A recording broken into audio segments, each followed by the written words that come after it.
Okay, solving systems of equations by graphing. This is our first section of chapter 3. A system of equations, as in your example, x plus 3y equals negative 3, and 4x plus 3y equals 6, is a set of two or more equations with the same variables.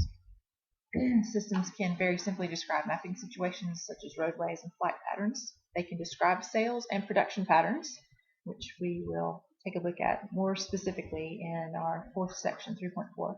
And nonlinear systems are used in population studies. You take a look at this a lot in science classes with your exponential growth and decay happening with things like bacteria over time. I guess that would be growth as well. Nasty petri dish on the counter for population explosions over time. You're going to graph systems of linear equations to find solutions of each. When you have more than one line together, you have the possibility of an intersection, which is the solution of a system of linear equations. And there are three types of solutions to a system of equations. So our first, your two lines graph and do not intersect because they are parallel. Parallel lines have the same slope and never intersect because they're the same distance apart throughout the two lines. So they are inconsistent.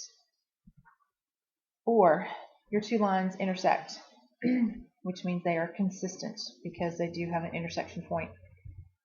First, the two lines can intersect at one single intersection point, which means they are an independent system.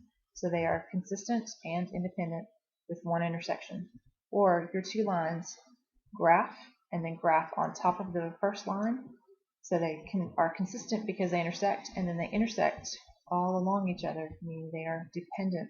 So how many times would those two lines intersect if they seem to overlap one on top of the other? Let's try this example. If we are to graph 2x minus y equals negative 1 and 2y plus 5x equals negative 16, transforming these two equations to slope-intercept form is the easiest way to graph those two. So let's graph our first equation.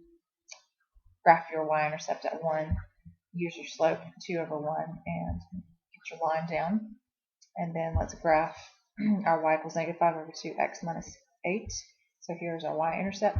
And when we use our slope, instead of using negative 5 over 2, let's change that to 5 over negative 2 because our y-intercept is at the extreme end of our y-axis. We have no room to rise negative 5 and go to and run 2.